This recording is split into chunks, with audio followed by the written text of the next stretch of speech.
Okay, when it comes to drilling the post, I mean, pretty simple process. I usually have either a guide stick, or I've seen people that's made a little plastic sleeve that's got on multiple strands, have several different marks for their wire spacing. I use a 7/32 bit.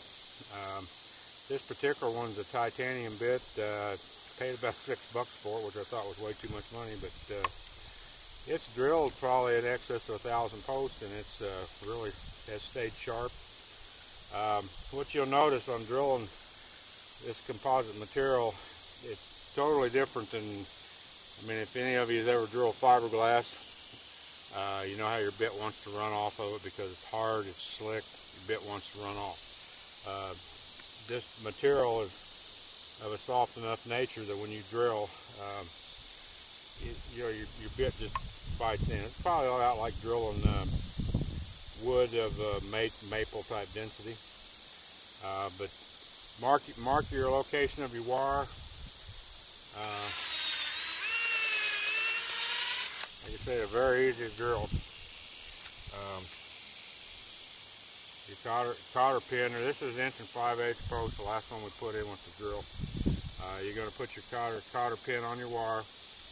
Okay, squeeze it together, push it through the hole.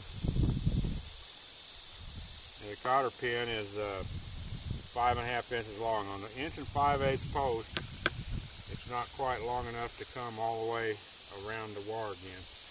So what I do on the 1 5/8" post is I just bend my cotter pin back around, give it a little pinch there, and you're done.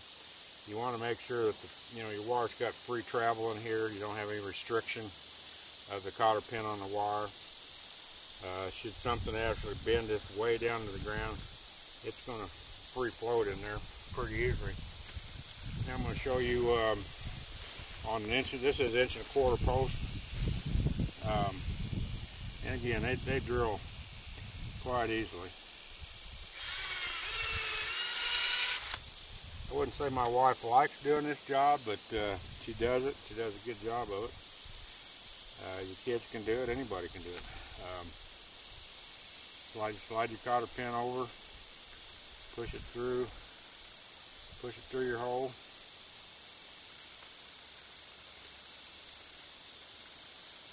As you try to line that up, if I've got a pair of pliers with me, I'll give it just a light tap there. And what I like to do, I like to see done, is you'll see with this cotter pin goes around and comes back and forms somewhat of a V there. If we do this bend I'm getting ready to show you, what you're doing is taking that V out of that and giving it a square shape there. So should this post get bent any direction, there's going to be free travel. No way that the wire can get bound up in the cotter pin. So what we're going to do is we're going to bring this pin around, and we're going to pass it back down between the wire and the post. You can probably do it with your thumb, but a pair of pliers makes it easier. I just take and put a little kink on it there. I bring the other tail around, and again pass it between the post and the wire. Bend it down there. Okay. Now what we've done is closed off that V, so there's no way that this can get the fence wire itself get caught up in that V there. We'll go ahead and drill this one here too. Like I say, I've seen people do these a lot of different ways. This is my preferred knot. I think you'll be better off for doing that one. But on the other hand, I've seen people just basically bend them over on the back. And I don't see anything wrong with that.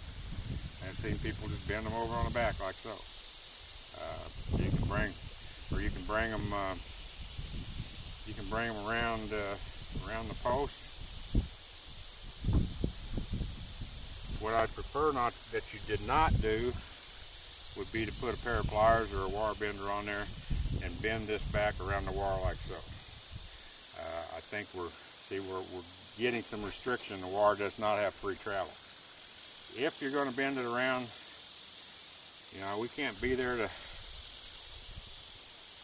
make a decision for you in the field, so you can do it however you want. If you want to bend it back around the wire, I'd suggest grabbing a hold of it out here, quite a ways out past the wire,